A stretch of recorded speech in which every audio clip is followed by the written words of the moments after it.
Hello, everybody. Welcome to the Green Knight podcast, or my YouTube channel. I'm going to put it on both. But I'm here with TJ. Sorry, I'm dyslexic. TJ, and from the Contemporary Problems podcast, and I had been seeing his stuff, in various places, and I really appreciated the way he wasn't fixed in his positioning and was willing to always either be critical and not in a negative way of other people's thinking, especially in the truther community, but also be open to new information, right? And so that's the way I operate, and that's why I wanted to ask him on the show, just to talk about some stuff. But we don't even know what we're going to talk about, except, it's going to be in the realm of the truth, And one thing that I say is that the truth is an acquired taste. And also is that you can't really ever say exactly what the truth is. And in order to find something new, like new information, you have to allow yourself to permit what you know as to maybe not being the full picture, right? So you cannot use the word is, right? You can only use the word seems to be, the phrase seems to be. That's how it seems to be to me right now, but you're always ready to update with new information. And so that's why I wanted to talk to TJ, because he seems to have that ability. And so, yeah, here we go. Welcome, TJ. Thanks for having me. Yeah, that struck up a lot of thought about truth, and truth is a frequency, and it's a hard frequency to resonate on. Like the word hurt is in the word truth, and that's there for a reason. And yeah. So it's about like separating from that a bit, like detaching from it, because it's like what the truth could be was already there. So like whether you see it or not, it was like already happening, and life was fine before you knew it. So it's like it's still kind of happening. It's a weird thing. It's not like looking away from it. It's like accepting it, but taking as that. And then one thing too I focus on a lot is the delivery, or what I ponder a lot is like, how can I deliver some of this stuff? And yeah, it's hard. Like it seems. So I like to deliver it too in the form of a question, right? As king, we should be asking the right questions. Yeah. And if you come if you have a question that you want to ask, if you come at it with any kind of preconceived notions, you've already colored the answer, Yeah. And then that's the other thing I say a lot too, is the answer's usually in the question. Yeah. So I mean, what made me reach out to you was the post you put on IG the other day, which was about Gaia. Yeah.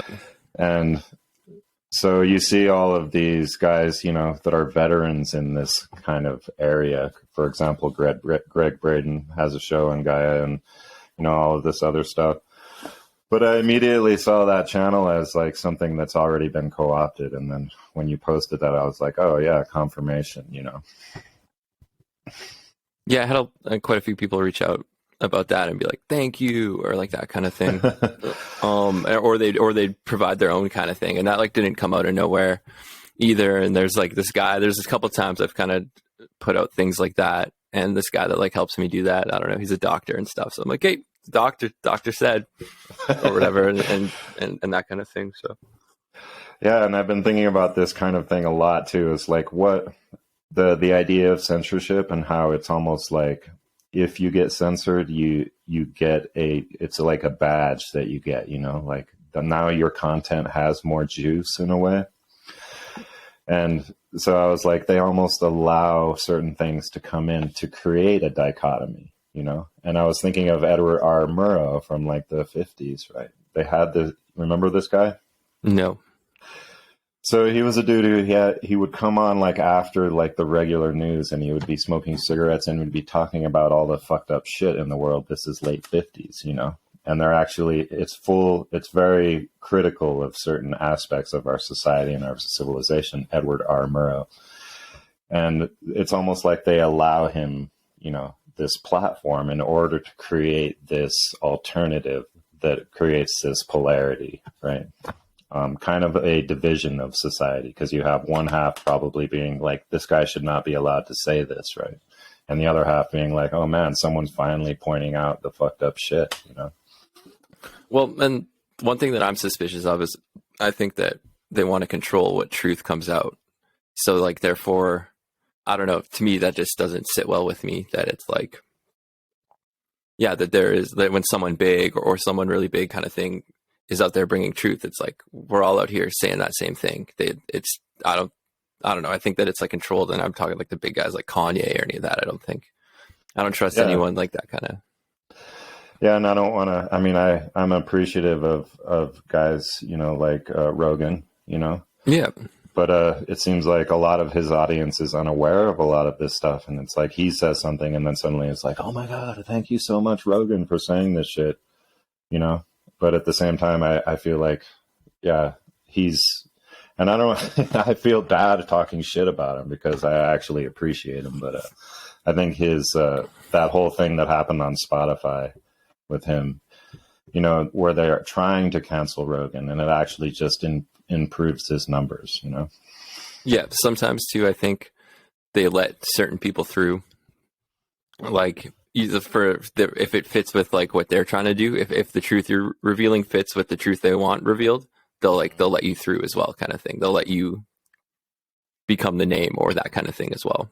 If it aligns with their stuff enough, then I notice a lot of people probably are just innocently just doing their own thing, but it fits with that as well. So yeah, it's hard to discern for sure. And that's what I try and like teach or promote or rub off on other people. Yeah, the packaging is really easy to create, right? And so you can create a package, but it's really the content that what matters, you know. And so you can improve the esteem that people apply to certain sources of content by creating a package for it, which is, you know, that's what they did with Rogan. It's right, like this inverse package makes it seem like it's more cutting edge and biting, but it all seems like kind of set up, you know, from the beginning. For example, like with his Snowden interview, right? It's a 3-hour interview with perfect internet connection from Russia, you know, and it just seems like Snowden and the other whistleblower guy are just part of the narrative, you know? Yeah. Like they get a check mark of approval to get that thing out. Yeah. Yeah. I'm suspicious of everything. I more muck it up with the patrons out there. I more talk to the people, and that's like more my style anyways. Yeah, I mean, I don't know how I really got onto that. I was just pointing out what attracted me to your stuff was that aspect, which is not this blind tribalism, you know, where your thinking is set, right, and that anything in the truth movement is okay, right, and then also the aspect of like how the truth movement or the truth community gets divided by these big theories that everyone takes a side on, you know. And then it becomes about that fight instead of about what's actually, you know, or what's possible to actually create. I mean, a lot of this stuff is just, like I was saying, it's a cyclic discussion where nothing ever really happens. You know? Yeah. And in the truther thing, a lot of times you end up having to repeat yourself too. So then you're trapping yourself in the cycle because you're just like regurgitating the same truth over and over again. And I always say like the truth has to evolve, like we're all evolving and our consciousness is expanding and all that. So I think that the more ways we can look at it, the better, rather than just kind of repeating the same thing, the same truth that you always kind of saw. Mm-hmm.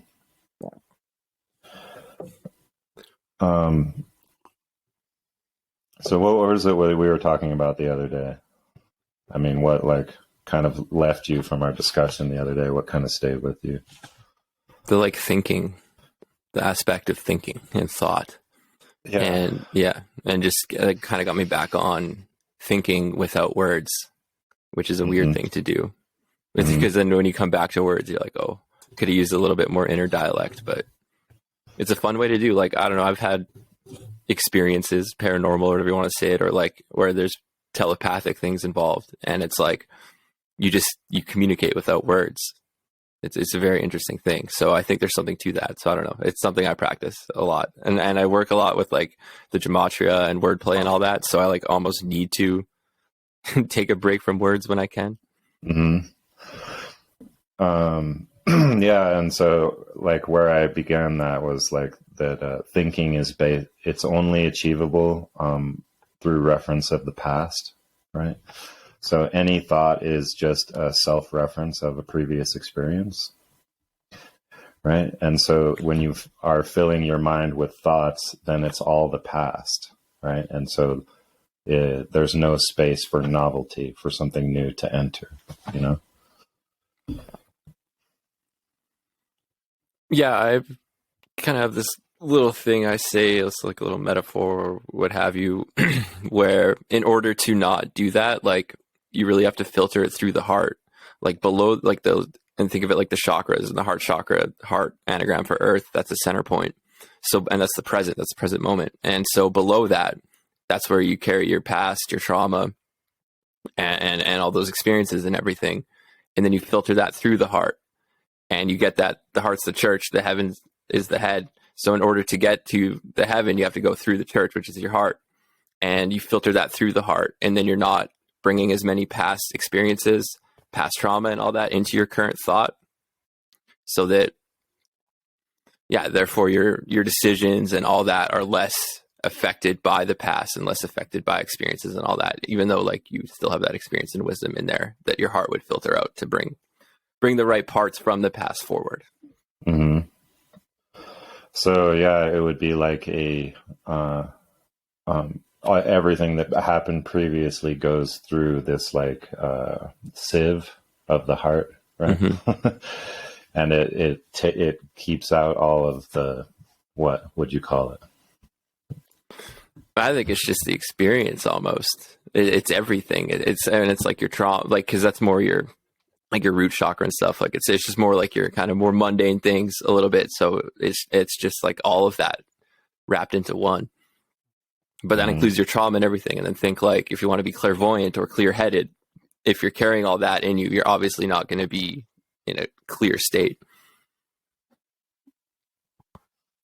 I mean, yeah, that's what I mean, I say this all the time, but it's kind of from a different perspective in a way.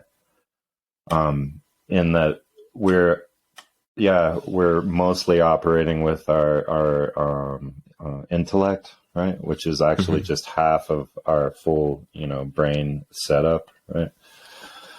And I always say that our body is a perception apparatus, right? And so to just use one little portion of it, one faculty of the full thing, is incomplete perception, right? Not whole. And the intellect, like just that left brain, and that's what most people operate under. Yeah. And right. And so when Krishnamurti says that thoughts are the past, it's that intellect building, right? Because you can't really have a thought without having something to leverage it off of, right? A reference. And that reference is the past. Right? Because if you think about trying to think about something without any experience, right? You can't give it a name, or you can't give it an image, or you can't measure it without that past experience, That makes me think about just like the mindset of a child and children, because they live in an unlimited world and they don't have that past.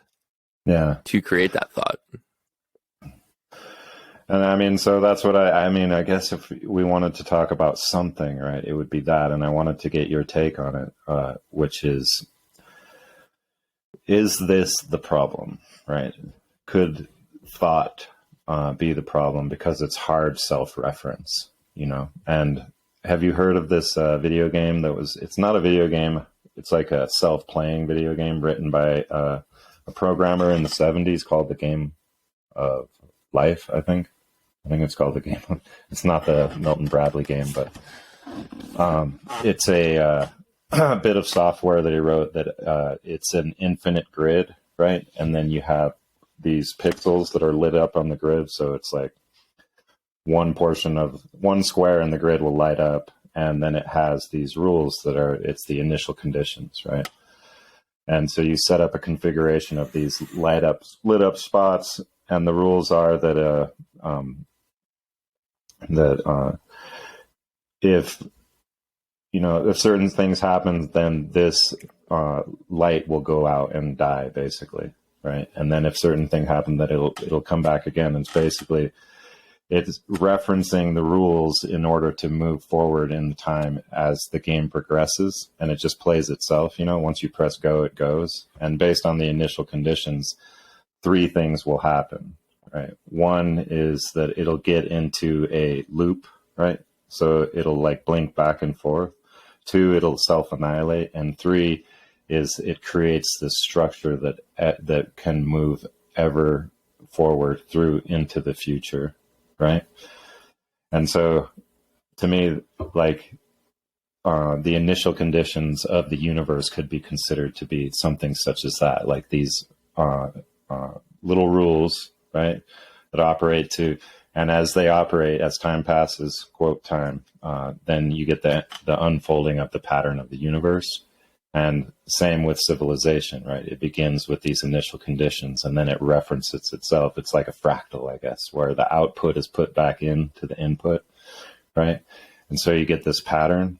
And so to me, that's like, it's very simple. It's like, despite the complexity of our civilization, it begins with very simple rules, and so we will get one of three outcomes. And it seems like we're in this loop right now, like this hung loop where we just continually repeat the same pattern, right? What do you think about that? Yeah, I think, and that's even something I preach a lot, is that the darkness knows these rules and manipulates them to keep us in that loop. Yeah. And yeah, so that's what I theorize, is that it's, this pattern has a limit, and so it can't be maintained at the current level without self-destruction. And so it has to be diminished to a certain size, right? And then automated in a way so it maintains this pattern forever, right?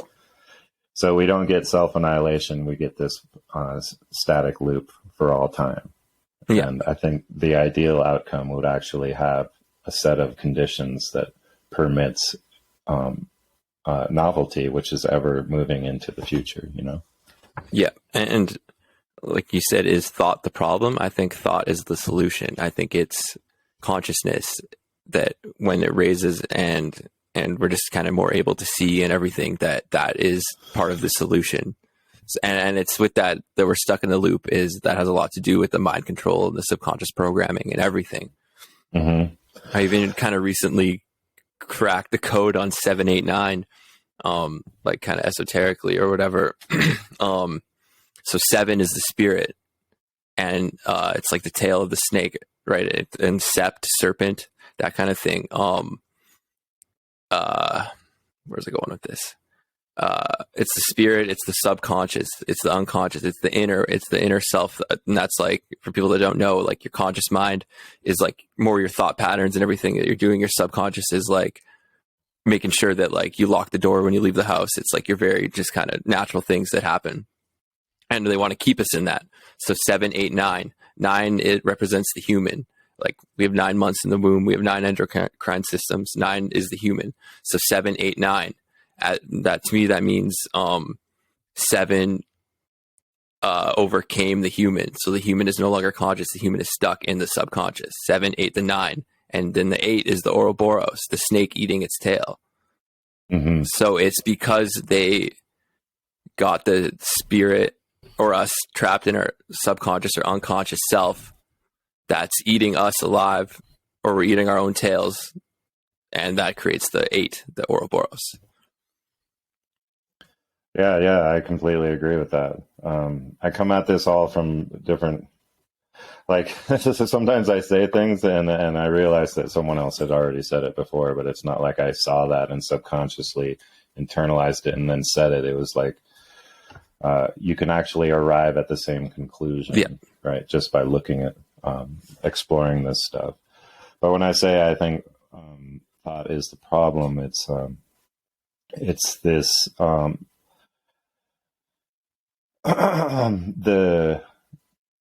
when it's the self-reference problem in that no new thoughts can come in by referencing what has already occurred, you know?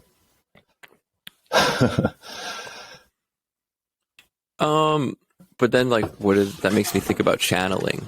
Because when I had my kind of awakening, I felt like when I would look into something, I felt like I was just tapped into something where just information and everything was just flowing to me like crazy and stuff. So then like, how does that fit in that?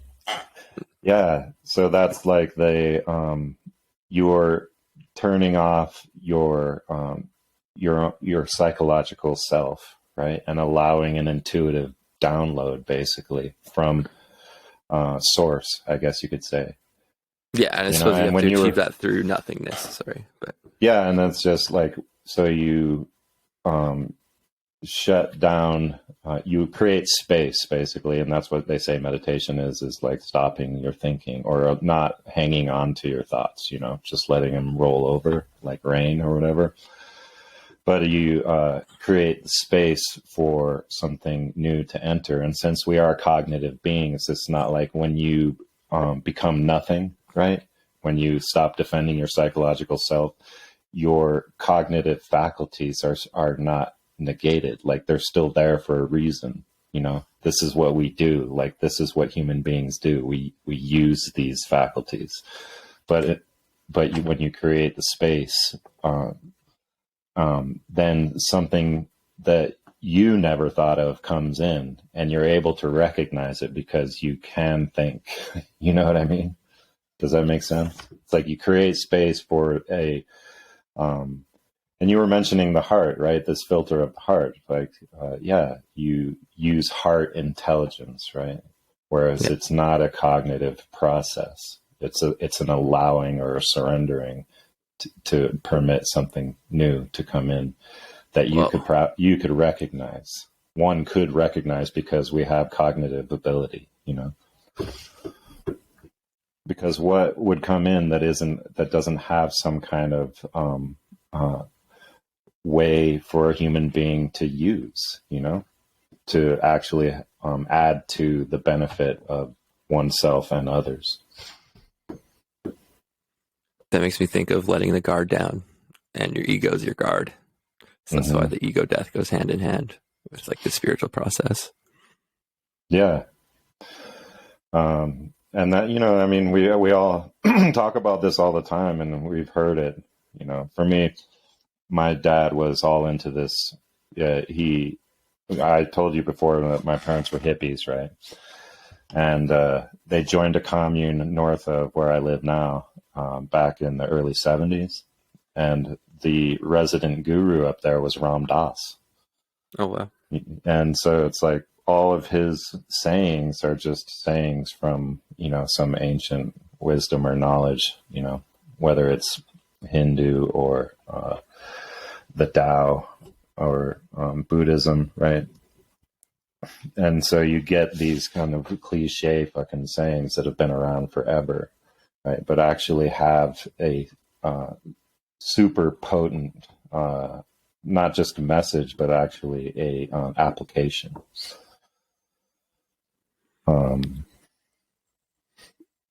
So the messages are almost interdimensional. I even think like scripture and a lot of that. There's so many ways to interpret it. Mm-hmm.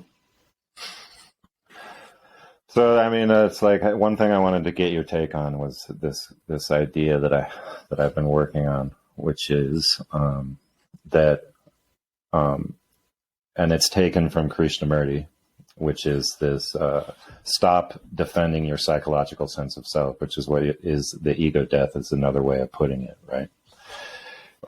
Because who we think we are, right, is our ego, because our ego is like this dividing aspect of our consciousness that can point out the differences in things, that can differentiate between one thing and another, including where our body ends and where the rest of everything else begins, you know? Right? And so it's like, there's this thing, I equate it to the observer effect, right? You know, the observer effect?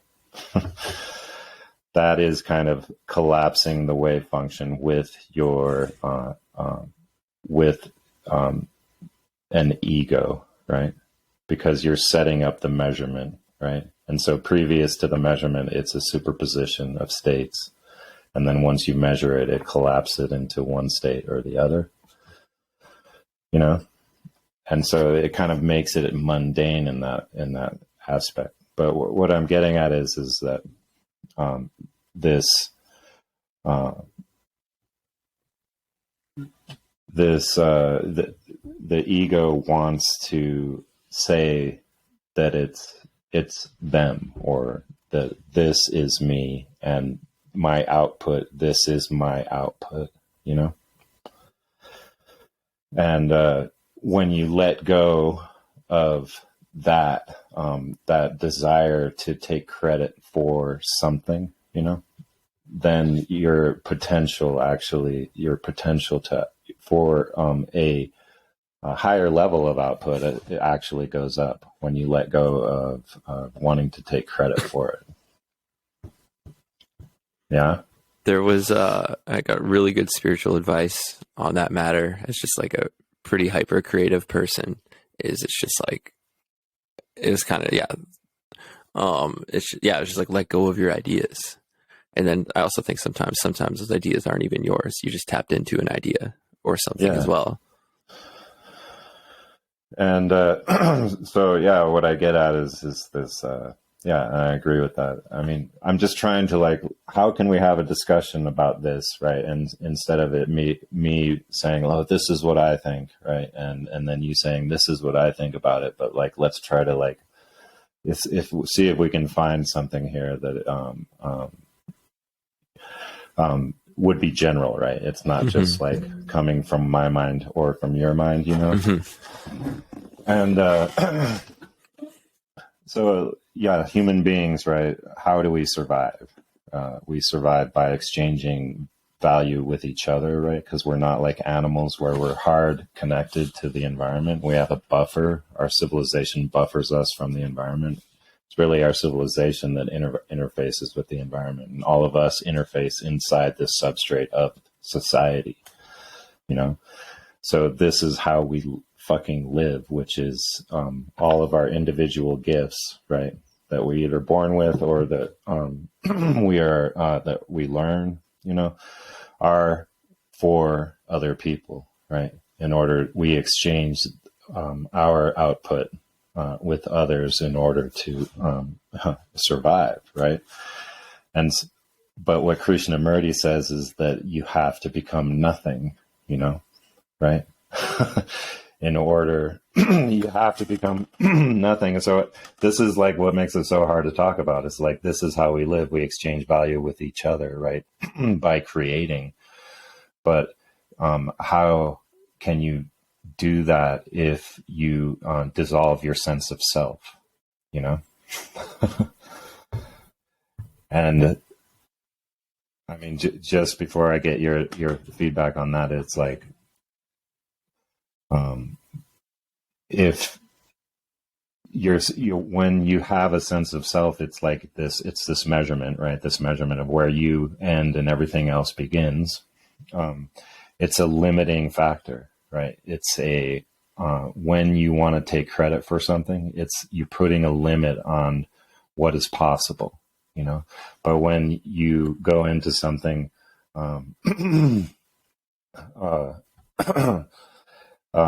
without any expectations, right, then it becomes immeasurable, right? And so then your output actually becomes of the highest order when you decide to let go of your attachment to it or your part of it, you know?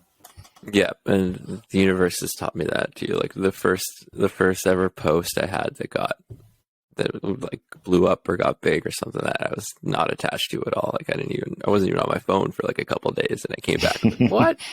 Like that kind of thing. So I learned that for sure, because sometimes I put work into it and I'm like, oh, this is going to be a good one or something, and then it just is what it is or whatever, you know. It's because I then put that expectation on it, Yeah. My mind goes to astrology and like ego as well. And you keep using the word measurement. And I think that that applies with where my mind went on that, which is sharpness, that the ego is a sharpening tool.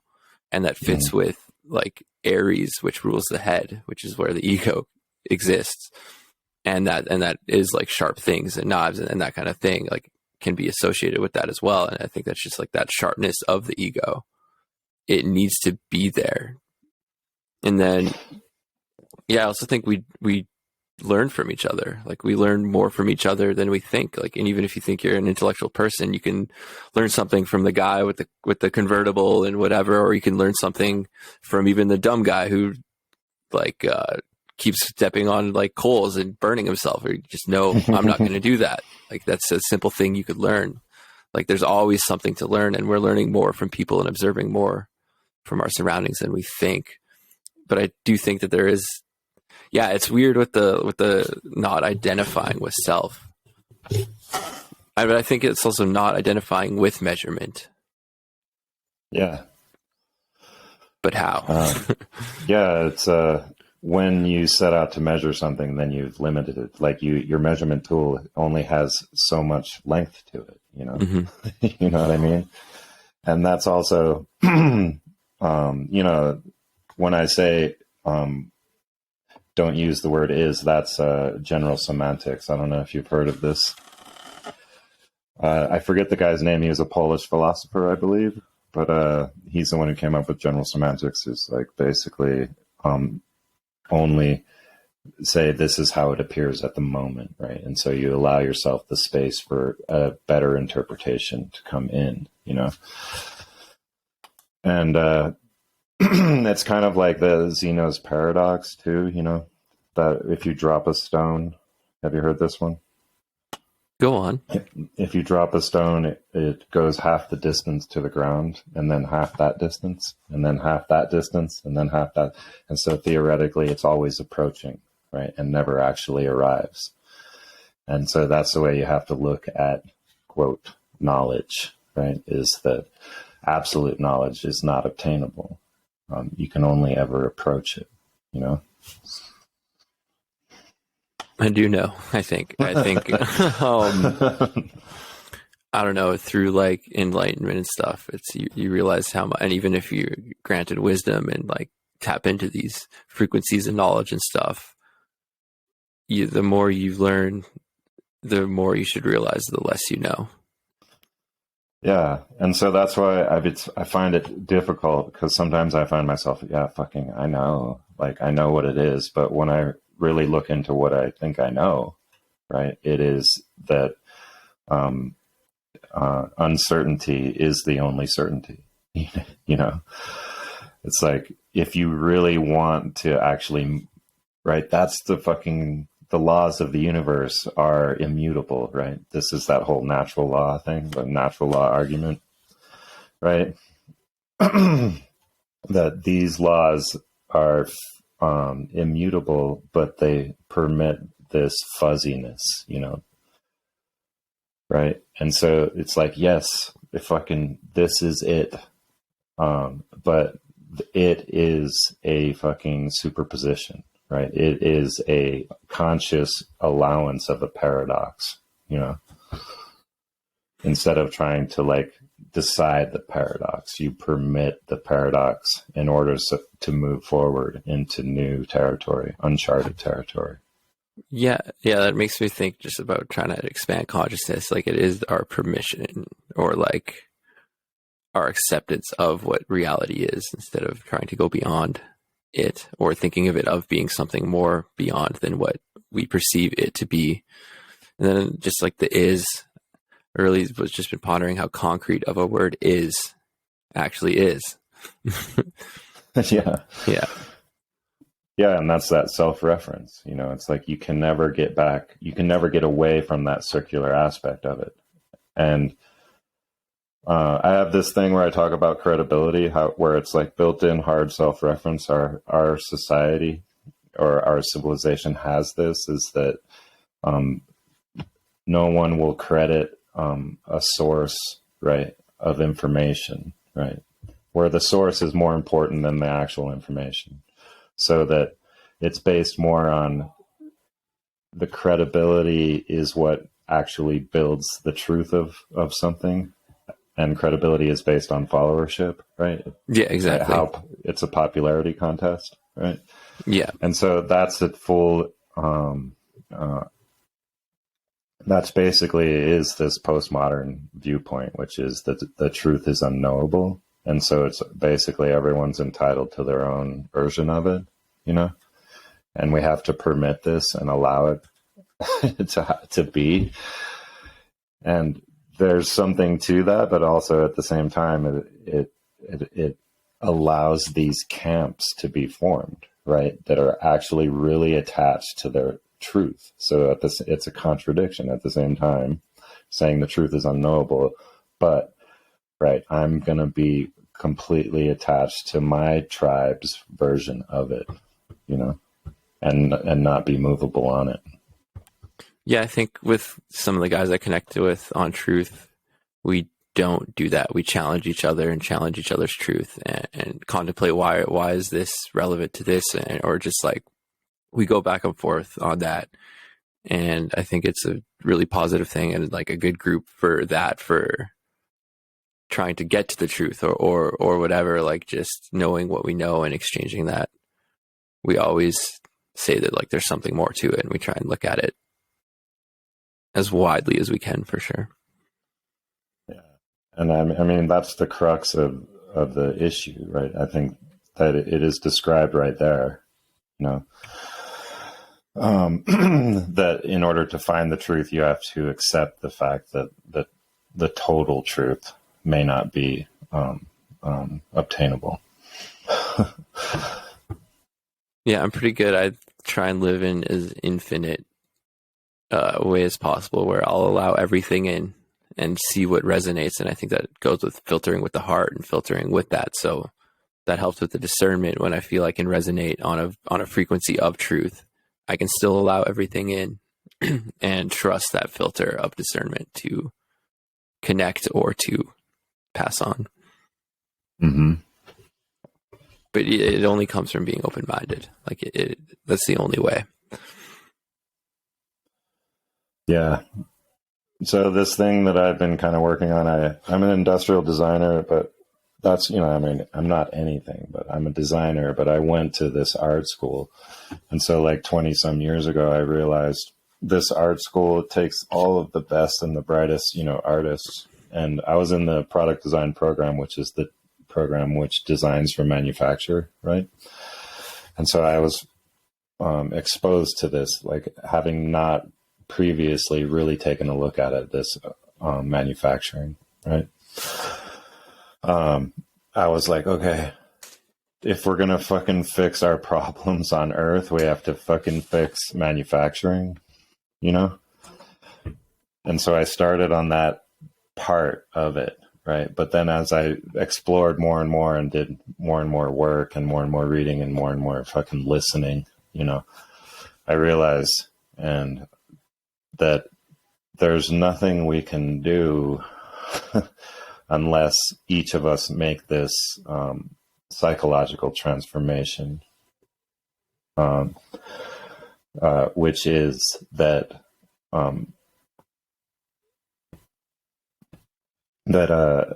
you know, as we are told, right, that it is human nature to operate from a selfish standpoint, right?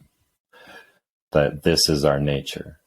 And I'm not convinced that that's the case. In fact, I think it's the inverse of that, right? I think that this is a condition, right, as opposed to our nature. And a condition comes after, right? Like it's something that occurs, right, and then creates a situation, right? And whether that situation is perpetuated or not depends upon those conditions, right? And so basically what I'm saying is the condition is treatable. It's like, this isn't something that is just the way it is. And so when I say there's a problem, right, one problem, and it is that, right, it is this assumption that everyone's going to operate from a selfish standpoint, and that you can expect that, you know. What do you think? To expect it, I don't know. I still think there's silver lining to that, but I do agree 100% that it is the conditioning and that, yeah, the selfishness.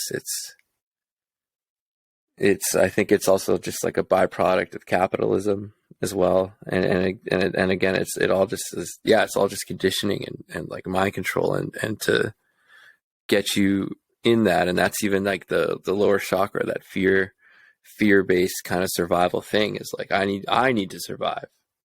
Yeah. Right. When we transmute past that and get into the higher levels, that's when the real change, that's when the real evolution starts to happen. That's when the society actually forms. Yeah. And so I know you mentioned capitalism there, right? And that's something that I look at too. That to me, capitalism is just supply and demand value model, right? Which is a scarcity value model, right? And a scarcity value model is propped up or actually created from a selfish positioning in operation, right? Because it's the assumption that there's a supply that's limited, right? Mm-hmm. And that one must get your portion of the supply before someone else does take yours, you know? Right? So it's like this scarcity model of value is supply and demand because it's based on the amount of supply and then how many people are trying to access that supply, right? And right, does this make sense? Yeah, 100%. Yeah. So it's like, yeah, that's capitalism right there. I mean, in a nutshell. But they muddy the waters to make it seem deep. You know, that Nietzsche said that, I think. But economics is really very fucking simple. and that's it, basically, right there in a nutshell. But to me, right, and when I think about this, I'm like, what's the inverse of that, right? Which is that the supply is only being added to and can only get bigger, right? And so if the supply of value, right, because that's what we do, I just generalize it down to value, because people exchanging with each other creates the value. There's no value without people living, you know?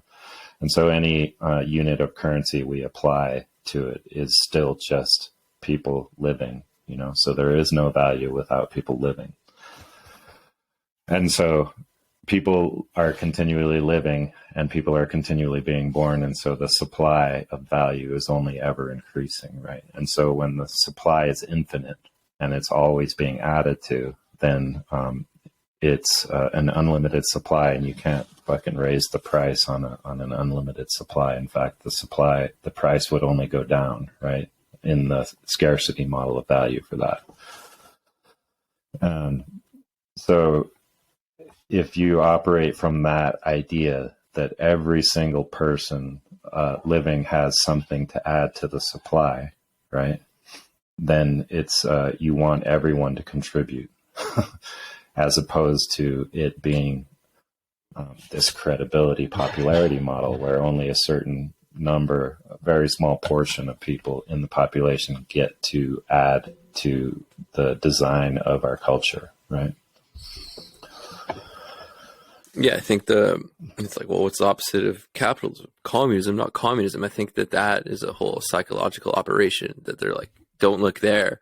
Where to me, what you're describing is commune, right? Community. And it's like, your ceiling reminds me of a friend whose parents live on a commune where they all have buildings like that, and they have a community garden, and they all contribute and they all do their stuff and all that. And to me, that like they've made that, yeah, their form of communism isn't correct at all, but I think they're just hijacking that word, or like a system built from that, like completely separate from what we perceive communism to be. Yeah, the community. Well, they've turned it into this dichotomy, right? Where it's, I mean, you said it, right? The opposite of capitalism and communism. But yeah, to me, I think that's a psychological operation, and I'm not pro-communism, because if you look at And I began this portion of the discussion talking about the means of production, which is manufacturing. Mm-hmm. Right. And so you say means of production, and everyone who's done any reading whatsoever starts to think of Marx, you know? Yeah. So capitalism is really just fascism, right? Which is the corporate control of the means of production, right? We've been, that's the actual definition of fascism. It's not this like totalitarianism, the way that we've been kind of taught to look at it, you know? Because Stalin and Hitler are the same kind of characters, you know? Yeah. And we, on one side we have fascism, the other side communism. It's the same shit. So fascism is corporate control of the means of production. This is what we fucking have, right? And communism is state control of the means of production, right? So there's really fucking no difference, right? Yeah. It's just that the corporations are kind of hid behind the veil of government in fascism, you know?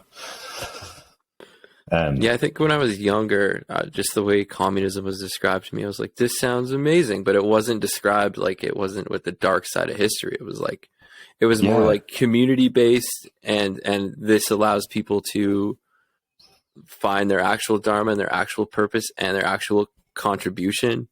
Like it was more just about that community based kind of thing. Like you contribute to your community, you're connected to your surroundings, your nature, you're living in harmony, where like both these things create disharmony. Like you're like Sublime's man does nothing but create disharmony on this planet. Yeah, I mean, it took me forever to realize that the left was communism, right?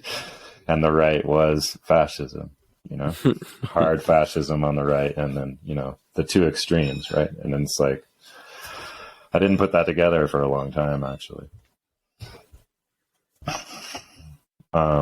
Yeah, so it's like what I want to work on is like, I think it's possible actually to take a step, right, as a collective, to write this, the course of civilization, right? I don't buy into the idea that this is how it is and it'll always be this way, right? And I also don't buy into the idea of just work on yourself and, you know, get yourself, you know, ascend to 5D or whatever in a personal matter or whatever, right? Because that's still division, right? If we're taking it, the message, right, of the Tao or, you know, of the New Age or anything, right, of Hermeticism is that all comes from one, right? So the division is an illusion, right? Divided consciousness is an illusion. So it's like, so on the one hand, it's like, oh yeah, just fucking work on yourself and, you know, have a good life and die. And on the other hand, it's like, you know, be, you know, as ruthless as possible to get what is, you know, what you can get and then die, right? But are those the only? I just think that there's something to be done to alter the way that the pattern unfolds. You know? Yeah. Well, you work on yourself to be at service, so that you can be your best self, so that you can be at service to others. And working on yourself without being at service to others, you're missing out on half that process. Right. Yeah, and so I always dog Jordan Peterson on this, right? Where despite me appreciating his intellect and his ability to use words, I mean, he crushes, right? He's a badass for sure. He's got a lot of good shit, but his whole thing about clean your room, right? To me, this resonates like, take care of your own shit before you start to fucking solve the collective problem, right? And there's truth in that. It's what you basically just said. Yeah. But for me, it's like his argument is become well adjusted to the bullshit, right? Before you start fucking trying to alter the bullshit. And it's like, if you're well adjusted, then you will never fucking take any steps to alter it, you know? So I think what you were saying is work on yourself, which is this inner work, right? As clean your room means like clean your mind, you know, maybe more to speak, as opposed to like get all your ducks in a row and get a good credit score, you know? Yeah, there's one analogy that kind of was like really stirring over our heads a bunch, and it goes back to the loop as well. Loop backwards is pool. In the game of pool, the 8-ball, you sink the 8-ball. You can't just sink the 8-ball right off the start. There's this order. You have to go through this order before you get the opportunity to do that. So there is something to that structure and to having your ducks in a row a little bit. But I also push it's not discipline. It's awareness. It's awareness that if I do this, this will improve my conditions. Or if I do this, like rather than being like, oh, if I have to do this, I have to stick to this and all that and stay disciplined. It's like, no, when you're aware of that and aware of if that is affecting you or not, then you'll do something about it. Yeah. Krishnamurti actually says discipline is violence. There you go.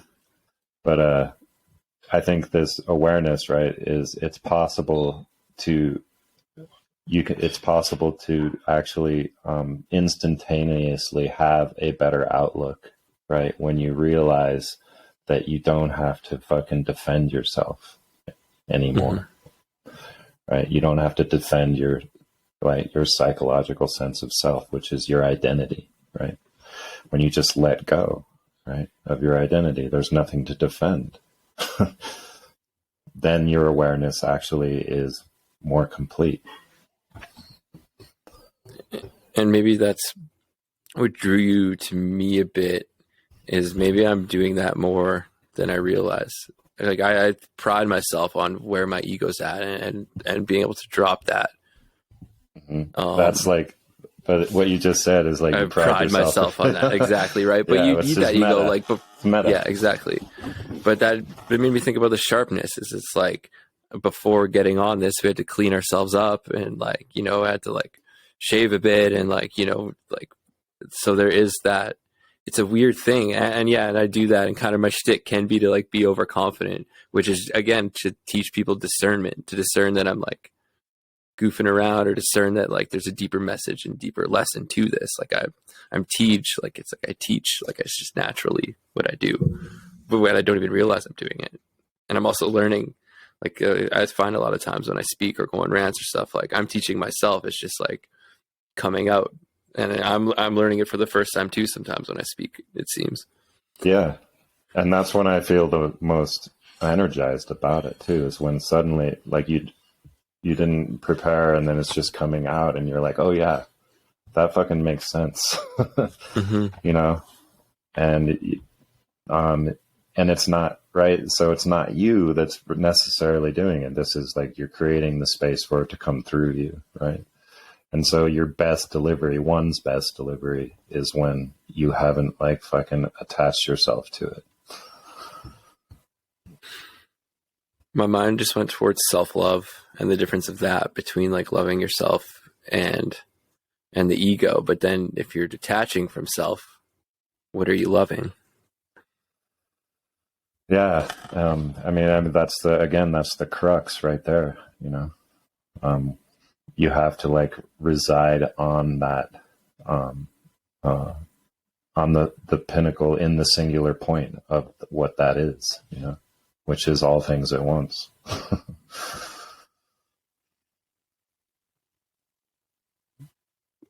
Because that is like the self-love attached to the discipline or the awareness, like, oh, if I do this, or if I shave today or whatever, it's like, that's a weird, it's both self-love and ego.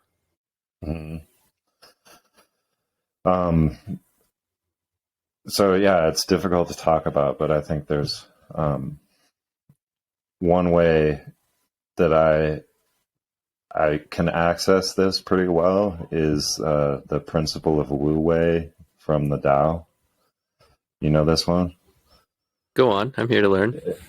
Principle of Wu Wei is like in the West today, it's translated as effortless effort, you know? And I don't think that really does it justice. And I mean, I want to come back around to that to try to explain it. But Alan Watts describes it as superior virtue and inferior virtue. And inferior virtue is overly concerned with virtuosity, which is like how others will perceive it, you know? And so, right, if you do something that you think is moral based on its perception in society, right, then that's inferior virtue, right? Superior virtue isn't concerned with morality, right? It just is, right? It just is good, it just is moral, right? And so if you come back around to that being effortless effort, right, then if you don't attach yourself to what you're trying to do, like if you have this objective, like you set this intention, right? But if you say it's me doing it, then you've diminished it, right? You've diminished its potential, right? And so this effortless effort comes from stop measuring what you're going to do and just fucking do it. You know, stop measuring like what kind of impact it's going to have on society, right? And just do it, you know? And then if you do it from that positioning, the positioning of this, just that it gives me this like fucking kick, you know, to do it, then just do it. And it's like someone who is like out of shape and wants to fucking get in shape, and they think that it's going to be so much fucking work. You know? It's like it, but don't measure how much it's going to be. Just do, just be the thing. Just be. Yeah. As opposed to trying to, you know, it's like the causal relationship. If this, then that, right? If I do this, then I will lose weight or whatever, right? But already be the effect, right? Don't try to implement the cause. Just be the effect. Mm-hmm. Right. It's something I say. It's I guess you could call that retrocausality, right? Right. Instead of if this then that then this if.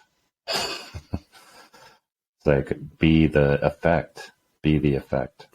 And so when I say that there's something to be done for society as a collective, right, that we could actually create an exchange, right, that isn't corrupted, because that's how we live. The exchange is absolutely necessary, right?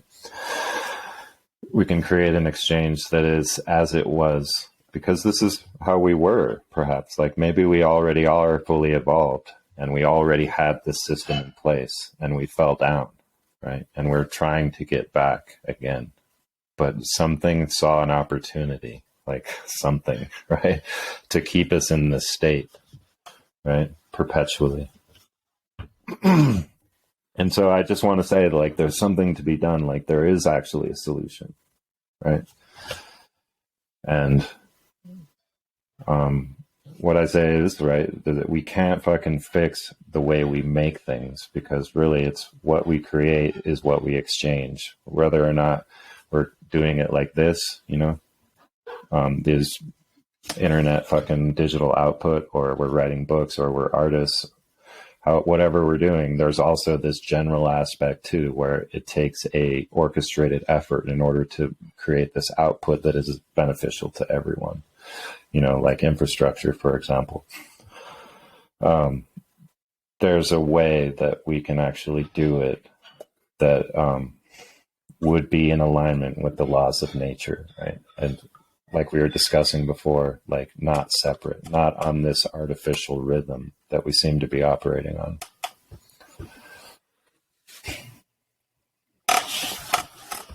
I had my thought on that too. It'll come back to me. One thing too, with the do, when you talk about the is, and now is to me just became such a concrete thing, and it's like, okay, maybe I'm now going to be conscious about using that word or whatever. One thing I would say, if I'm like goofy or a bit hood up in here or whatever, I'd be like, it is what it do. and that is kind of blowing my mind, this whole conversation, because like, and then you reiterated that exactly with like everything you were saying was like, it is what it do. It is what it does. It, like, that's all it is. It only is what it does. It isn't anything other than what it does. That's just a funny thing that I've always said was like, it is what it do, instead of saying it is what it is. No. Yeah. And so there's a do that's doable, right? Because it is what it is like, what is that? C'est la vie, you know, or that's just life, right? Mm-hmm. It's like, no. Yeah, do something about it. I was thinking about even the word no and on, and the fact that they're an anagram, and the kind of work I do, I would consider those to be the exact same. And that's just it.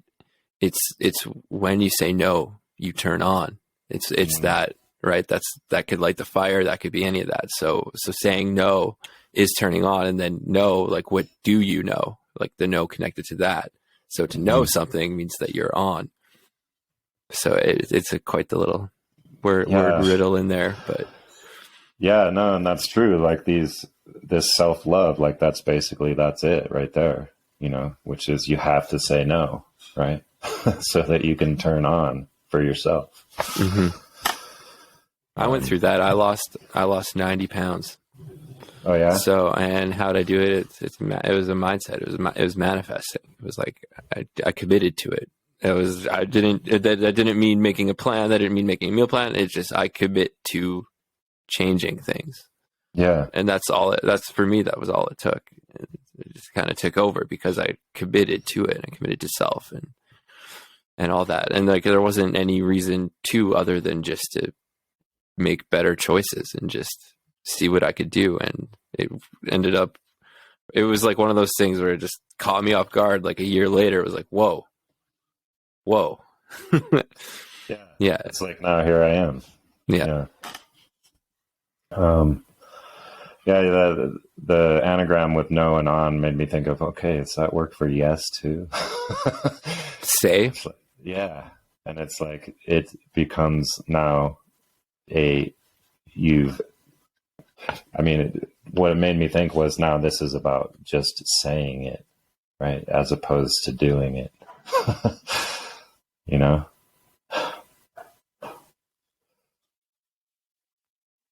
Yeah, it's hard just through the spiritual path and everything to go through all that, because you detach yourself from the material world, or that is something that can happen.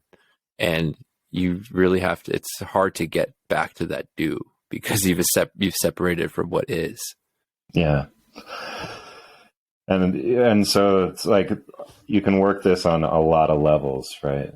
And so you can know this, like this idea of this effortless effort, this principle of Wu Wei, you can understand it and comprehend it without implementing, right? On every level. Like, you can do it on some levels, right? But not all the levels, and maybe not the most profound level, which is your life output, you know?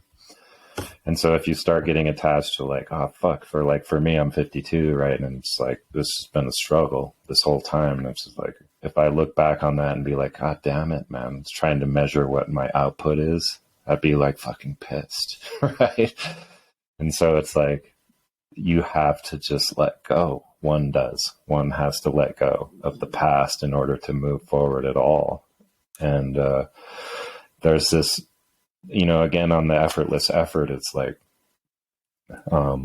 while we were talking the other day, it's like, before enlightenment, chop wood, carry water. After enlightenment, chop wood, carry water. It's like, you're still here. You still got to live, right? And so stop attaching so much to the things that you do, like it's going to hurt you. Like, you know, a Walmart shopper looking for the closest parking spot, you know, you know what I mean? It's like, just fucking do it. And then, you know, I tell myself this too. It's like, oh man, there's so much to do. It's like, I don't even know where to start. Right. But, stop measuring it, right? Stop measuring it. Stop measuring how much, or what the volume is, or what the quantity is, or how many steps it's going to take. And just take the step. Yeah, I think my process has more to do with, complicating things than whether it's the effort or not. It's just like being a complex person, living in the complexities of that. But it's through that inner work that you take all those complexities and you work on that enough, you'll connect the right wires, and then you do that work inner, and that work will happen outer, and things become a lot more simpler. Yeah. And so, I mean, and then you get into this is the idea of presence, right? Being in the moment, right? And every moment that passes is new, right? And so the last moment has died, right? So it's like you're dying every instant. You know, there's this thing like where people are like, I'm dying to see the new fucking Jack Reacher, or I'm dying to do this, or I'm dying to do that. And it's like, that's such a funny fucking statement, you know, because it signifies that you have this like inner passion for what it is that you want to do, you know, you're willing to die for. Yeah. And it's like, die to live. Like, let who you think you are die so that you may live. I think the moment, it still happens in waves.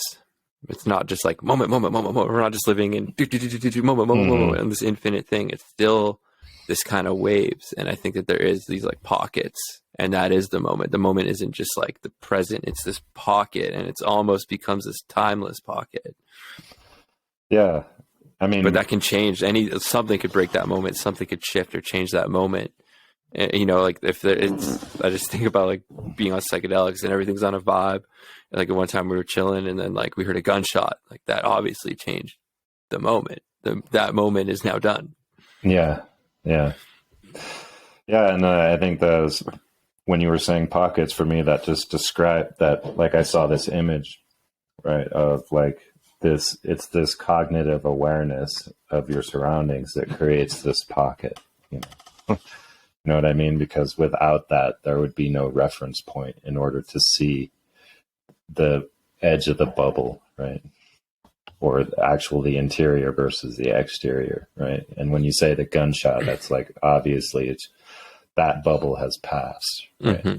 And that gunshot is the border. Yeah, the catalyst. Yeah. I found I'm on my year 3 of like a more sober journey, or like off alcohol and drugs and all that. I played in bands and lived the rock star life for quite a long time. And I felt I was always chasing being in the moment or trying to find those moments. But I think it's also because even at like in my teens or whatever, I started doing consciousness exercises and all this. So I tap into these kind of like higher consciousnesses.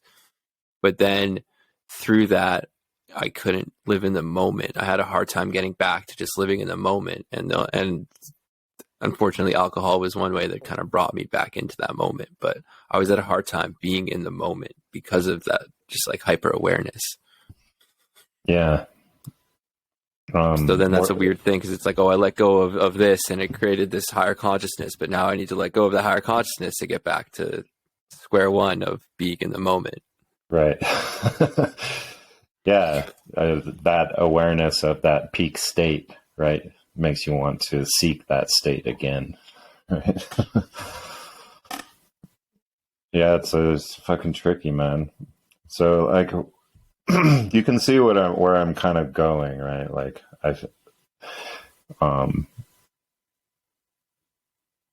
it's possible for this civilization to we can actually, all these words that are going through my head to use right now, I don't want to use, but it's like, we can actually do something to fix this, right? And not to fix what we have, but to actually create. It's like what Bucky Fuller said. You don't try to fix the system, you create a new system that makes the old one obsolete, you know? So I think it's possible to do that, right? And that what motivates people to organize, right, is not this threat of death, right, but this possibility of living, right? This possibility of living in a fulfilled way. So it's like this value is what attracts people to organize. This is what I theorize. is that value is like the great attractor in our society, in our civilization. And that's what motivates people to come towards something and to perpetuate the source of that value. For example, technology, just any technology is what is this cooperative effort, like what sparks a cooperative effort, because you can't perpetuate knowledge, right? You can't hold on to it because we have a short lifespan without it being generational. And so there has to be a cooperative effort to share and maintain knowledge, right? Which is to maintain the sources of value that we create. Mm-hmm. And so, like, we can't fucking, as New Agers, not be all like, we can't be like saying the shit that we make isn't important, right? This material aspect of our lives is absolutely fucking essential, right? And so we can't negate that aspect of it, but we can actually be creative in a way that isn't fucking, where half of it is destructive, right? Where we actually negate our progress with all of this other bullshit. The same teacher that said that I would hyper creative and just need to not be attached to my ideas and just put them out there and let them flow. Also, that did an exercise where it was like, write down a word or many words that describe creativity. And the word I wrote down that was way different than everybody else's was, I wrote destruction. Yeah. And there's truth to that. My episode, I think 17 maybe, or no, maybe it's 12. I forget. I talk about the myth of Mithras, the god Mithras, mm-hmm. Right? So he was like one of the first that we have record of, right? Gods, right? On earth, right? And the first thing he did was sacrifice the bull, and so much fucking life came from that sacrifice, right? But I'm not certain, though, that it kind of institutionalizes the sacrifice motif, right? I'm not. I don't know. It's fucking hard to talk about because I want to say that that destruction isn't necessary for creativity, for creation, right? I want to say that. I want to say that that's actually the unnatural process, right? And that it has to be maintained that way in order for it to continue. What do you think about that? Yeah, I still think create. I think it was just my mindset at the time. But I think that the more you create, like, you think if I'm in hyper creative mode, like, I can't be stopped. It almost gets like that. Yeah. If you're in destruction mode, I think you can be stopped. Yeah. Or destruction. There's only so much to destroy. There's infinite to create. Mm-hmm. Yeah, it's a never-ending fucking supply, never-ending addition to the fucking source of value. Yeah. And then two things that you said that resonated in my mind, or that I was thinking of too, is as New Agers, or is Exit the Matrix, whatever you want to call it, anything like that. It is still kind of comes down to, what are you willing to sacrifice? And then that's what putting value on the sacrifice, because value is to the moment.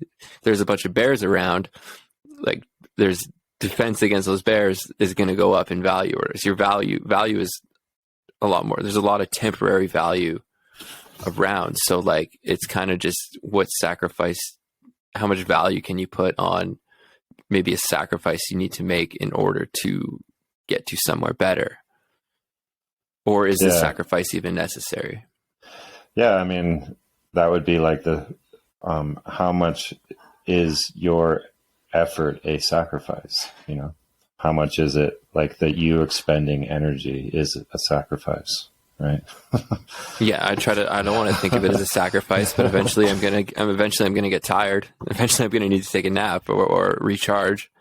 Yeah, but it's like, it's not like that walk from the outer parking lot at Walmart to the doors is going to fucking shorten your life, you know? No, do the opposite. Yeah.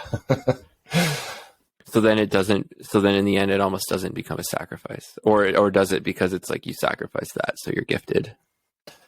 Yeah. Or, yeah. Okay. So this is the effortless effort, right? This is the Wu Wei. This is it, right? So stop fucking measuring, what it is you're putting in order to get something out. You know? Like, stop fucking measuring that shit. But then Because it's like it creates a limit on what you can fucking put in. yeah, and then because then your value again. Oh, because you still have to have self-value. Like, you still have to have value in yourself. So then but then it's like, what is then that comes down to a measurement. Yeah, and I mean, ultimately, in order to get to that state, the pure state of that is this letting go of your sense of self, right? Letting go of who you think you are, your identity, right? Stop thinking you're your body, right? Stop thinking you're your thoughts. That's honestly a hard challenge. It's something I feel I've gone through properly and had to try and rebuild, and like trying to do what I'm trying to do as far as my podcast or do all the things that I'm trying to do is like, how do I now that I've detached from identity, what is my output as me, kind of thing. So I really struggled with trying to figure that out, to figure out what is my identity now, because if I'm to do this, I need an identity. Yeah. So this is the crux of the issue again, right? Because if you let go, right, you're in flow state, right? Because when you're in flow state, you're not there, right? Like, you're really not there. And it's only when you become aware again that you actually maybe trip over your shoelaces at that point, you know? And so we have these gifts, right? And they're here for us to fucking create, but to actually use them to the highest potential, it's like, stop fucking taking credit for them, because they're gifts, right? You can't take credit for a gift, right? Yeah, even my more hood street wisdom kind of thing is like, and something I said the other day is like, yeah, if you were trying to get credit for it or go to your way and all that, that would be very unchill. If you want to reach your potential, you gotta be potent, chill. Yeah, you gotta have like a potent chill. Yeah, and so you empty your fucking your expectations, right? And allow space for divine inspiration, right? And you recognize that inspiration because you have these cognitive abilities, right? This stuff that gets your juices flowing, right? It's just your creative interests, right?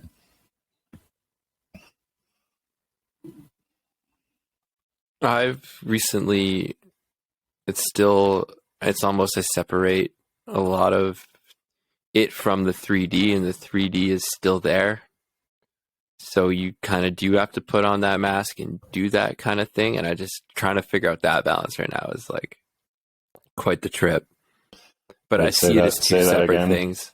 It's like I still separate more like the spiritual and the cosmic and all the stuff that I'm going through, but then I still have to apply it to the more 3D stuff. And I struggle with branching the two. Yeah. Yep. Same here, man. But I think it's just like it's like, if I'm to do this and try and expand my consciousness, I almost just have to take one for the team a bit, and it might involve sacrificing a bit in the 3D to get to that higher level. But at the same time, that nature and all that's around you, and if you're not moving with it, then you're moving against it. Yeah. Keep moving, like Dory, right? Or Dora in fucking Finding Nemo. Just keep swimming. But yeah, that like the Tao of poo, right? That's what Dora is basically, right? Which is poo was like that too, you know, like kind of fucking dense, right? But just I living thought for about that in the doing. I thought of doo doo, right? It's just so you got it's the bullshit. You just got to kind of go through it. You siphon through that, and hopefully you find some diamonds along the way. Yeah. So I mean, that's pretty good, right? For an episode, should we like wrap it up? Yeah, sure. I was going to say one more thing. It's like, let's see, what is this? Have you ever tested which eye dominance you are? Yeah, I know I'm right eye dominant. So you do this, right? Yeah. And I was doing it with my cousin, and he's the kind of guy who's like always just going to try to be both things, you know, without even realizing. He doesn't want to fucking collapse a wave function, right? So I was trying to get him to fucking do it, and he wouldn't fucking say which eye he was. It's like he wanted both eyes. He wanted both ones, you know? And I'm like, that's actually really what you want, you know, is this superposition, this allowance of superposition, right? But at the same time, I was like, bro, you kind of are like fucking Winnie the Pooh. Like some, you know, it's like, that's all fucking great. And then that made me think, oh yeah, so it doesn't really matter what we fucking do. Like, you know, and then we're back again at like, oh, this is just how it is and nothing's going to change, you know?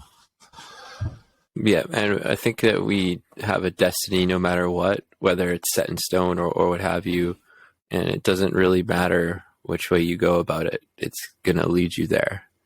And I think that even goes with how the darkness keeps us in the loop is they can only do it for so long where they can control our fate, but they can't control our destiny.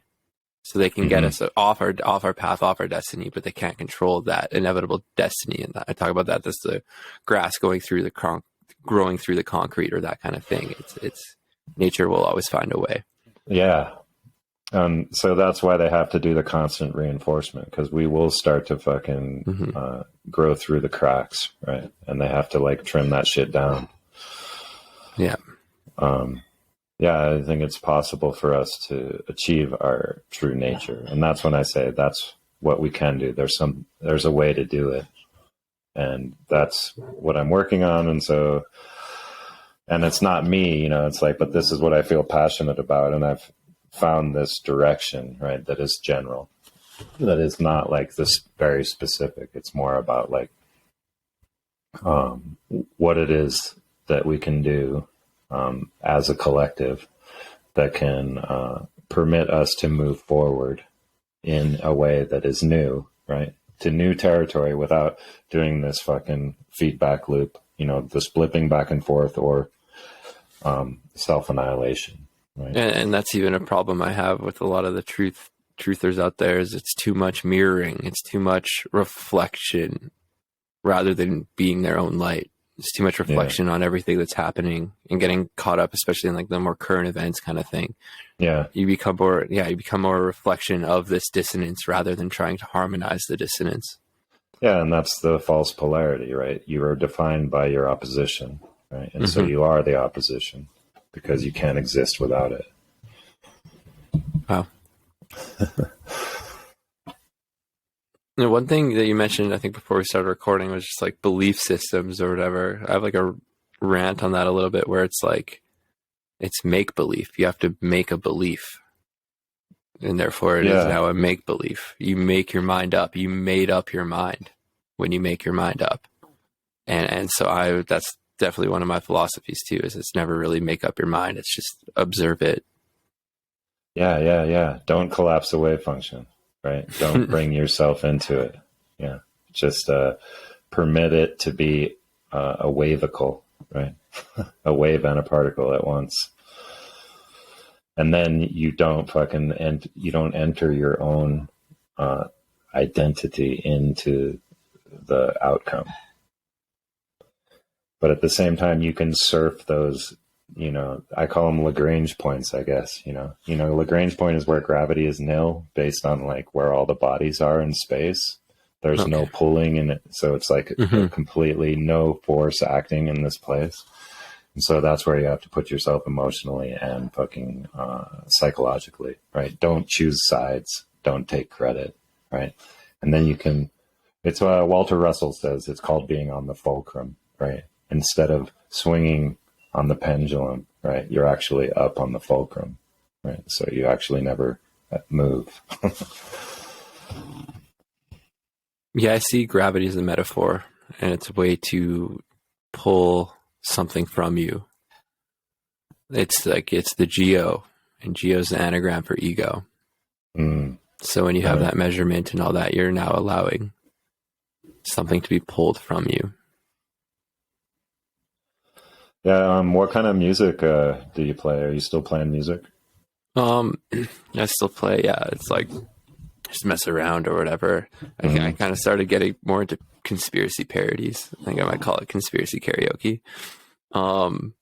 But yeah, I don't know. I played it I come from like punk and hardcore and metal and that kind of thing. But I don't know. Music's just like music to me. It could be, I'll listen to anything. It depends on my mood, kind of thing, for sure. Well, I don't know. Maybe we could collaborate. I just write lyrics right at this moment, but something in my chart, maybe I could share my chart with you so you could see a few things. I'm not trying to get a free reading or anything, but I don't know, dude. I like our the way we interact, and so it'd be cool to maybe keep it up if you're interested. Sure. Yeah, maybe we could work on some ideas. Felt like I was put in a good trance today. Nice. Yeah. So yeah, let's stay in touch, and thanks a lot, TJ, for coming on the show. Thanks for having me. Yeah, and we'll talk soon. Yeah. Yep. Do you have any closing remarks? No, I think we covered it pretty good. I feel pretty refreshed from that. I feel like that was a good ending. Oh, maybe like just popped in my head is like you brought up the death or fearing death is like, I think you just need to change your perception on what death is. And when you can see it as a metaphor, you see it as the meta door, because it's the door. Death is the door. And the doer, right? The don't go through it. It's there's always just new doors to open. And we go through more deaths than we think. And when you realize that and you live through these deaths in life, then you won't fear the death that you're told what death is. I mean, you could look at it like it's just a game. So like, stop taking it so seriously. Like we can actually turn this into a fucking wonderland if we want. Yeah. And I think that's why fucking taking it so serious. Yeah. I think that's why my approach is comedic. And people one compliment I get is like, I can't tell if you're joking or serious half the time. And that's what I like about you. So yeah, keeping it fun for sure is important. Yeah, and you don't. Yeah, I'm not going to give you a clue on whether or not I was being fucking sarcastic. Yeah, exactly. Yeah. All right, brother. All right. Talk soon. Cheers.